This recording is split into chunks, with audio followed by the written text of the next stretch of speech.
नमस्कार मित्रांनो. आजची घटना ऐकून तुमच्या पायाखालची जमीन सरकेल. सोलापूर जिल्ह्यातील साखरपेठ येथील राजेंद्र यांच्याबरोबर अर्चनाचा विवाह 8 वर्षांपूर्वी झाला होता. या दाम्पत्याला 2 मुलेही झाली होती.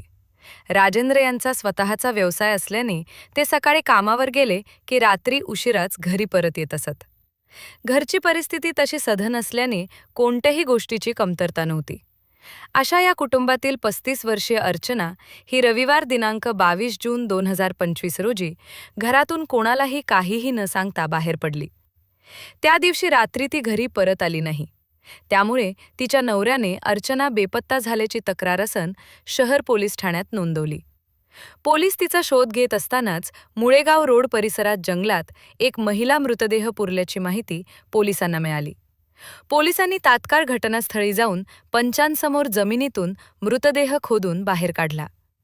तपासादरम्यान हा मृतदेह अर्चनाचाच असल्याचे स्पष्ट झाले. तिच्या डोक्यावर कसल्या तरी जाड हत्याराने वार केल्याच्या स्पष्ट खुणा दिसून येत होत्या.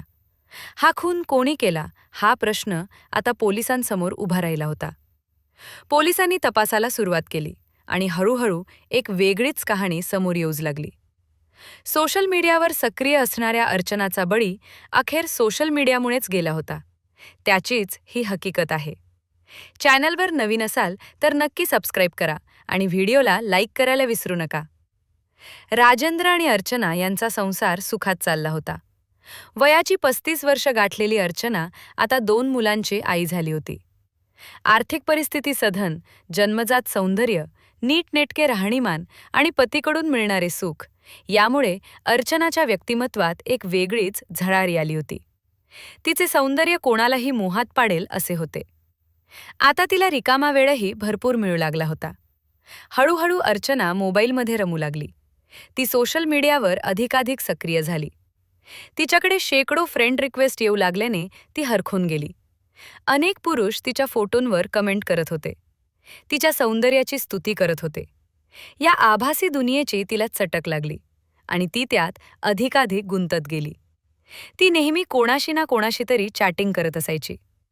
अर्चनाची इच्छा होती की तिला कोणीतरी जवळचा मित्र मिळावा, ज्याच्याशी ती मनमोकळेपणाने बोलू शकेल, आपल्या मनातील भावना आणि इच्छा त्याच्याशी शेअर करू शकेल.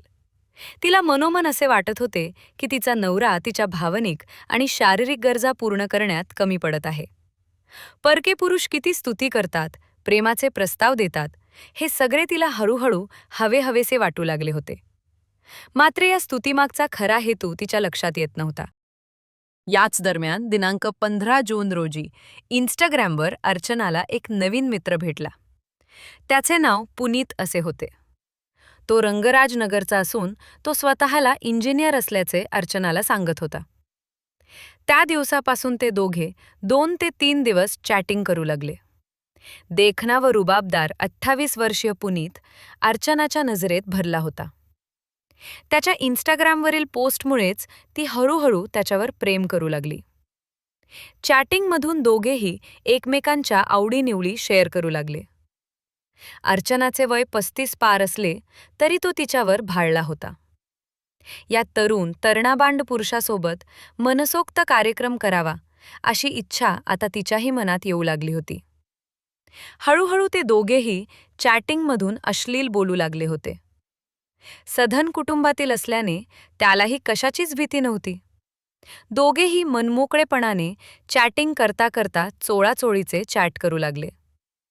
पुढे दोघांनीही कार्यक्रम करण्याची इच्छा स्पष्टपणे व्यक्त केली. दोघांच्याही मनात वासनेची आग पेटलेली असल्याने भेटीसाठी फारसा वेळ लागला नाही. त्यांनी बाहेर भेटण्याचा प्लॅन केला. त्या प्लॅननुसार अर्चनाही रविवार दिनांक 22 जून रोजी नवरा घरी नसताना घरातून बाहेर पडली. तिने पुनीतला येण्यास सांगितले. त्याने एक कार भाड्याने घेतली आणि त्या कारने तो आला. पुढे दोघेही एका लॉजमध्ये राहिले. त्या खोलीतील एकांतात अर्चनाने तिचा भरलेला देह पुनीतच्या हवाली केला आणि त्याने तिच्या देहाला मनसोक्त रगडून काढले. ती विवाहित होती. 2 मुलांची आई होती. तिला अनुभव होता. पुरुषाला काय हवे हे तिला चांगलेच माहीत होते. तो अविवाहित, तरुण व तरुणाबांड होता. त्याला स्त्रीचा उपभोग घेण्याची प्रचंड भूक होती. तो जनावराप्रमाणे तिच्यावर तुटून पडला. त्याने रात्रभर तिचा मनमुराद उपभोग घेतला. तिलाही त्याचा तो आवेग आवडला आणि तिनेही मनसोक्त सुख भोगले. दुसऱ्या दिवशी तो तिला परत जायचे आहे असे म्हणू लागला. पण तिला त्याच्या शरीराची इतकी ओढ लागली होती की ती परत जाण्यास नकार देत होती. आपण येथेच थांबू आणि मनसोक्त करू असे ती म्हणत होती. वास्तविक त्यांची अवघी 2-3 महिन्यांचीच ऑनलाईन ओळख होती. दोघांनाही एकमेकांबद्दल फक्त त्यांनी सांगितलेलीच माहिती माहीत होती. बाकी काहीही माहीत नव्हते. तो केवळ तिच्या शरीराचा भोग घ्यायचा आणि मजा करून निघून जायचा या विचाराने आला होता. रात्रभर तिचा उपभोग घेऊन तो तृप्त झाला होता. पण ती मात्र समाधानी नव्हती. तिला अजून सुख हवे होते. घरी नवरा मनासारखे सुख देत नाही. आता तूच मला सुख दे असे म्हणत ती त्याला तिथेच राहण्यासाठी आग्रह करत होती. पुन्हा पुन्हा करण्याचा हट्ट धरत होती. हॉटेलचा कितीही खर्च येऊ दे, मी देते, पण मला सुख दे, इतकेच ती म्हणत होती. मात्र आता तो थकला होता आणि तो तिथे थांबायला तयार नव्हता. दरम्यान दुसऱ्या दिवशी अर्चना घरी परत न आल्याने तिच्या पतीने ती बेपत्ता झाल्याची तक्रार पोलीस ठाण्यात दाखल केली होती. ती विवाहित आहे, तिला 2 मुले आहेत आणि आपण अजून अविवाहित आहोत. हिच्याकडून पाहिजे तसे सुख मिळाले असून आता तिच्यापासून पिच्छा सोडून घ्यावा असा विचार पुनीत करत होता. तो काही थांबायला तयार नव्हता. मात्र अर्चनाने पुन्हा पुन्हा शारीरिक संबंध ठेवण्यासाठी आग्रह धरल्याने त्याने तिला रंगराज नगर येथे जाऊन तुझ्याशी संबंध ठेवतो असे सांगितले. ते दोघे रात्रीच्या सुमारास तेथे पोहोचले. तिथेही अर्चनाने शारीरिक संबंध करूया असे सांगितले. त्यावेळी पुनीतने नकार देत तिला तिच्या घरी जाण्यास सांगितले. तिच्यासारख्या विवाहित बाईने इतक्या खालच्या थराला जाऊ नये असे त्याला वाटत होते. मात्र अर्चना ते ऐकण्यास तयार नव्हती. रंगराज नगर येथे पुनीत याचे शेत होते. त्याने तिला रात्री आपल्या शेतातील घरात नेले. तेथे त्याने तिला विवस्त्र केले आणि तिच्यावर तुटून पडला. तिनेही त्याच्याकडून ओरबाडून सुख घेण्यास सुरुवात केली. जोरदार कार्यक्रमानंतरही तिची वासना शांत झाली नव्हती. पुनीत मात्र पूर्णपणे थकून गेला होता. अर्चनाच्या या वागण्यामुळे त्याच्या रागात भर पडली आणि दोघांमध्ये पुन्हा वाद सुरू झाला. आता ही बाई आपला पिच्छा काही सोडणार नाही या विचाराने तो घाबरला. तिच्यापासून कायमची सुटका करून घ्यायची असेल तर तिचा आवाज कायमचाच बंद करायला पाहिजे असे त्याला वाटले. हा अविचार त्याने त्याच वेळी अंमलात आणला. भांडणाऱ्या अर्चनाच्या डोक्यात त्याने बाजूलाच पडलेला दगड उचलून जोरात मारला. त्या जबर वाराने अर्चनाच्या डोक्यातून मोठ्या प्रमाणात रक्तस्राव सुरू झाला. त्याने तडफडणाऱ्या अर्चनाच्या डोक्यात पुन्हा एकदा दगड मारला आणि तिचा जागीच मृत्यू झाला.